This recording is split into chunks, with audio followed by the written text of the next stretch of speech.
hop. Première partie. Donc c'est pour qui ?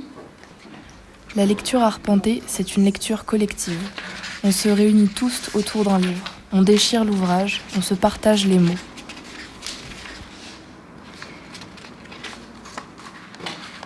Sorcière, sage-femme et infirmière, une histoire de femme soignante.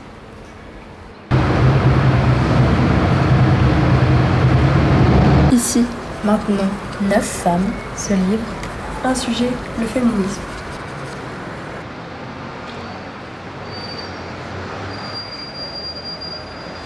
Découper ce livre, c'est partager le savoir.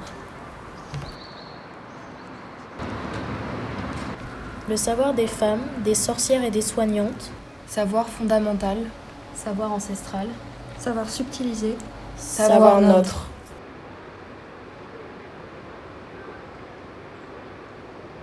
Nous sommes fières, fortes et féministes.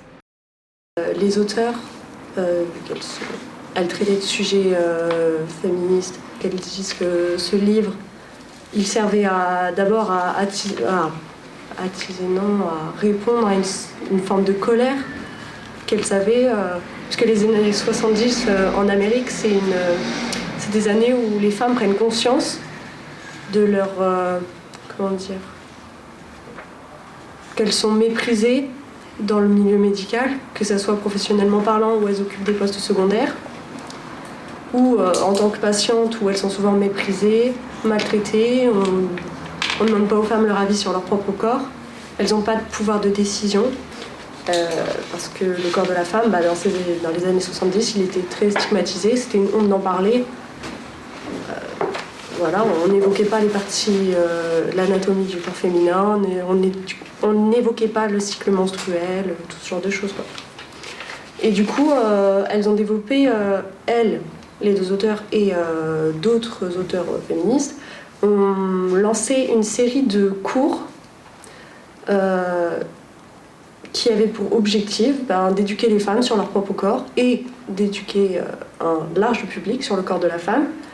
Il parlait du coup de la chasse aux sorcières qui a eu lieu dans les années 1500, la fin des années 1500. Cette chasse aux sorcières, elle a surtout été organisée par l'Église. Ils faisaient passer les femmes qu'ils appelaient guérisseuses pour des sorcières, en les faisant passer pour des femmes de religion païenne pour pouvoir les arrêter. Elles ont été avorteuses, infirmières, elles conseillaient les femmes sur même si elles n'avaient pas de diplôme, elles exerçaient parce qu'elles savaient ce qu'elles faisaient. Quand il y a eu cette chasse aux sorcières, tout ce savoir il a été effacé.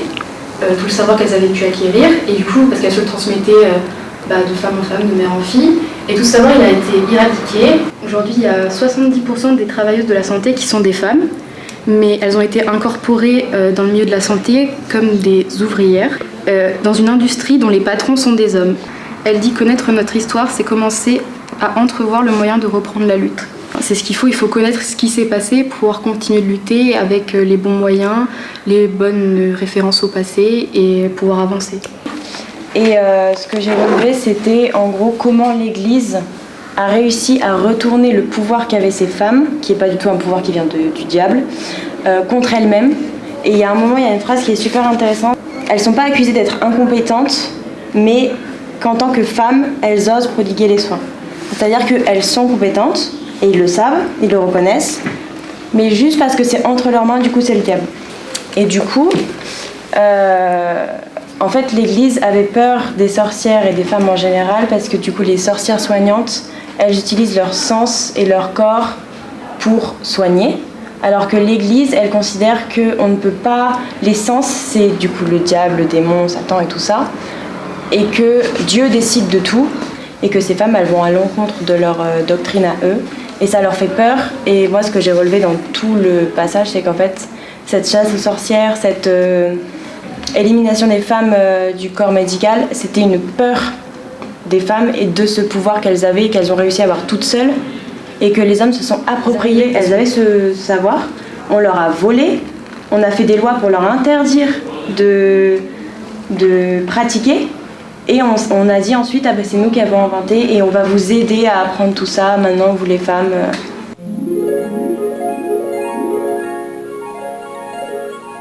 Parce que ça fait un peu penser au mansplaining, quoi. On t'explique ce que tu sais déjà depuis des siècles, quoi. les femmes, on leur a ôté finalement le droit de soigner. En plus, on s'est emparé de leurs pratiques et à ce moment-là, au 19e siècle, c'est très très très compliqué pour elles d'apprendre le métier de soignant parce que on leur laisse pas accéder en fait aux écoles, aux universités. Il y a beaucoup d'universités d'ailleurs qui ferment leurs portes en fait, qui font barrage complètement à l'arrivée des femmes. L'université d'Harvard, je crois. Dans laquelle une des premières femmes médecins avait fait une demande pour étudier. Sa demande avait été acceptée, sauf que les étudiants eux-mêmes avaient milité justement pour pas qu'elles viennent étudier dans cette fac. Non. La femme a une tête presque trop petite pour l'intelligence, mais juste assez grande pour l'amour. On a très très souvent et trop longtemps lié les femmes à juste cette notion d'amour, romantisme, d'affection. Et ça, c'est assez décrit, je crois, dans cette phrase.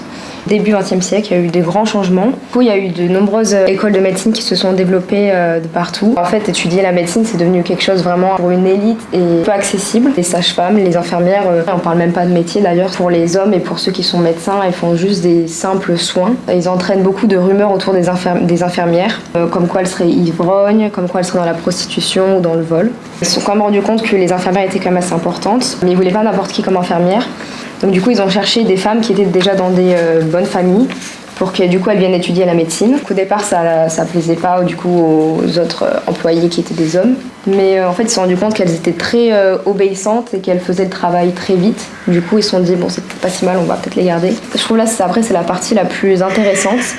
C'est en fait donc du coup là les infirmières et plus du coup les femmes qui participaient au mouvement féministe de l'époque, elles se sont rendues compte qu'en parlant justement de leur rôle d'épouse, de mère, etc., elles pouvaient peut-être un peu plus gagner leur confiance. Donc là je vais lire un petit passage. Donc afin de se concentrer exclusivement sur le droit de vote et pour l'obtenir, les féministes étaient prêtes à adopter les principes les plus sexistes de l'idéologie victorienne. Les femmes doivent voter non pas parce qu'elles sont des êtres humains, mais parce qu'elles sont des mères. La femme est la mère de l'espèce. En France, en 1975, il y a une revue féministe qui s'appelle Sorcières.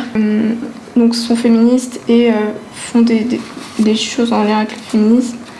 Elles réconcilient l'art et la politique. Se revendiquer sorcière, c'est retourner la menace contre celui qui la formule. Aujourd'hui, se revendiquer sorcière, c'est amélioratif et que c'est même une fierté de pouvoir dire oui, je suis une sorcière parce que je suis indépendante et que je suis capable de hausser la voix et de me battre contre ce que je trouve injuste. Enfin, je trouve ça tellement touchant en fait de se dire qu'on est toutes liées par un même passé en fait. Le terme de sorcière pour moi, c'est une façon de s'approprier sa féminité en fait, je trouve. Et c'est hyper bien dit justement d'utiliser ce terme pour s'opposer justement à ceux qui l'utilisaient comme un terme péjoratif, c'est se l'approprier en fait, de se revendiquer sorcière. Et je trouve qu'il y a la puissance et de la beauté qui émanent de ça en fait. C'est que souvent, même dans les représentations cinématographiques, littéraires et tout ça, la sorcière c'est souvent associé au personnage féminin en dehors des standards de la beauté déjà, et donc considérée comme anti-féminine, donc qui ne rentre pas dans les codes de ce qu'on attend d'elle en tant que femme. En tant que femme, je sais que j'ai l'option d'avoir l'avortement si jamais j'en ai besoin. Ça soulage vraiment de se dire qu'on a ce choix-là, de se dire que par exemple il y a des États aux États-Unis qui ne permettent pas ça. C'est terrible pour des jeunes filles. Elles doivent tellement craindre plein de choses et juste de vivre leur vie et d'exploiter même leur sexualité et tout. Et je trouve ça terrible.